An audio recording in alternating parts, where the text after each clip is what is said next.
Hi, everyone, and welcome to the Professor Joy podcast here on YouTube TV.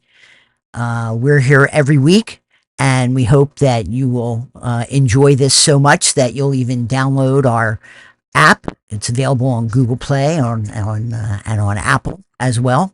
It's a great app to have if you want to improve your quality of life, improve your joy score.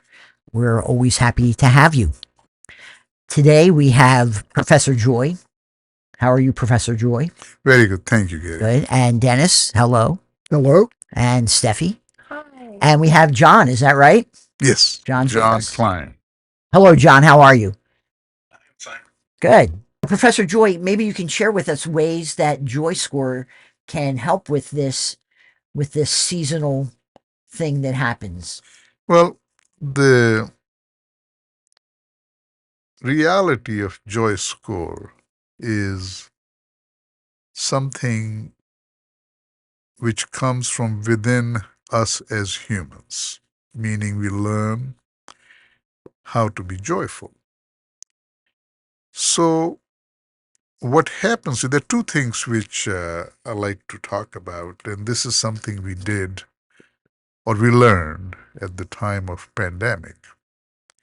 So we have a couple research scientists. I say, is there a relationship between immunity and joy?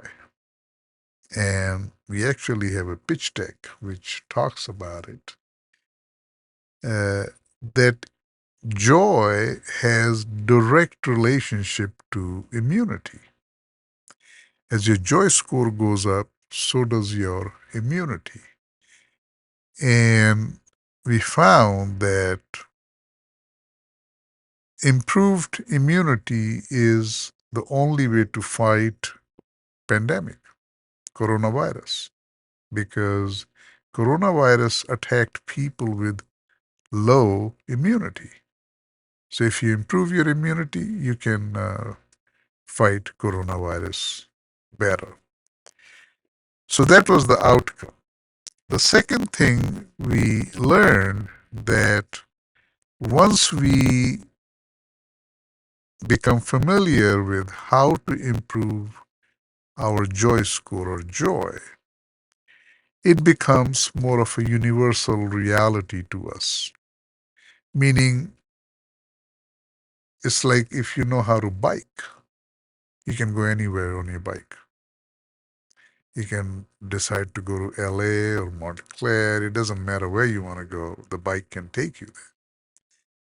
So, our friend Baden Phillips, who came out of police department as chief of police with 1,300 police officers, he said that, because I was curious, so I asked him, what age do you think kids get in trouble with law? I mean, get incarcerated. Would you guess what age he said? 12. You heard that before. I've heard a lot of stories. That's what he said. I said, Braden, they're kind of little kids. You see, yeah. 12-year-old is when they're trying to find joy. Their hormones are active and they're looking for joy and they try to find it in drugs, crime, illicit sex, and name it. I mean, gangs, So they are out of control at that time. And if they can just learn to be joyful, they don't need all of that because then they have all that high from within. So now going back to your question, I kind of took a long, roundabout way of answering it. Once you learn how to be joyful, the standard time or time savings or changes or where you are in the world doesn't really make any difference because you have found a way to be joyful. And you will be joyful no matter what time zone you are in, what part of the world you are in. It's just the nature of you. It becomes very universal reality to you. So that's the beauty of it.